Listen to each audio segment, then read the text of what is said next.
Hello. So today let's talk about the difference between should and have to.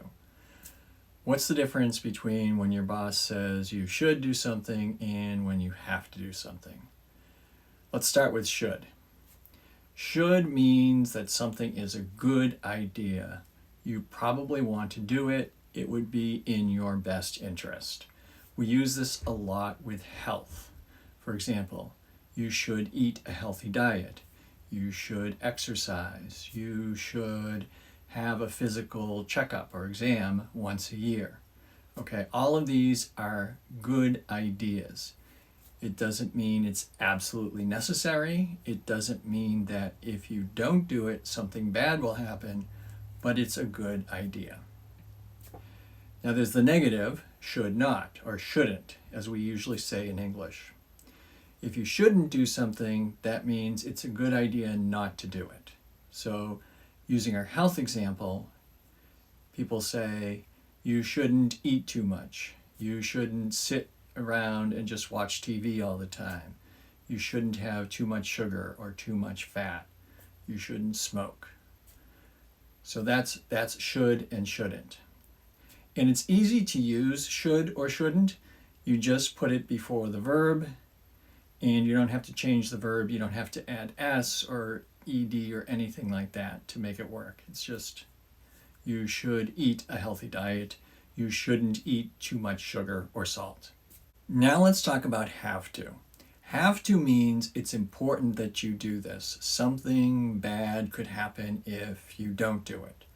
So if your boss says you have to work on Saturday or you have to go to this meeting, that means it's important that you do that. If you don't do that, you could have problems at work. Your boss could be angry at you. Your boss could fire you, I suppose, if things were bad enough. So have to. And you have to use that. To use have to, it's important to conjugate the verb have. So it's, I have to work on Saturday. He has to work on Saturday. So you have to know how to conjugate have in order to use it.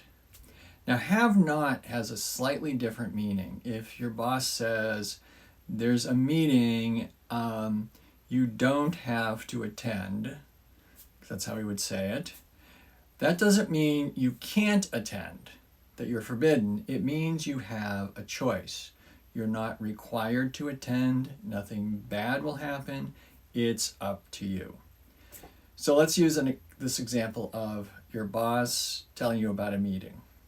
If your boss says, there's a meeting tomorrow, you have to go, you have to attend, that means you better be there or you could have a problem with your boss.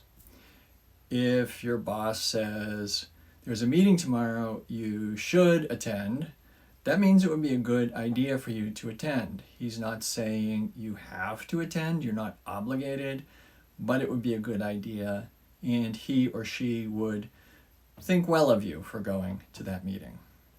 If your boss says, there's a meeting tomorrow, but you don't have to attend, that means that it's up to you. Your boss won't feel one way or the other if you go or decide not to go.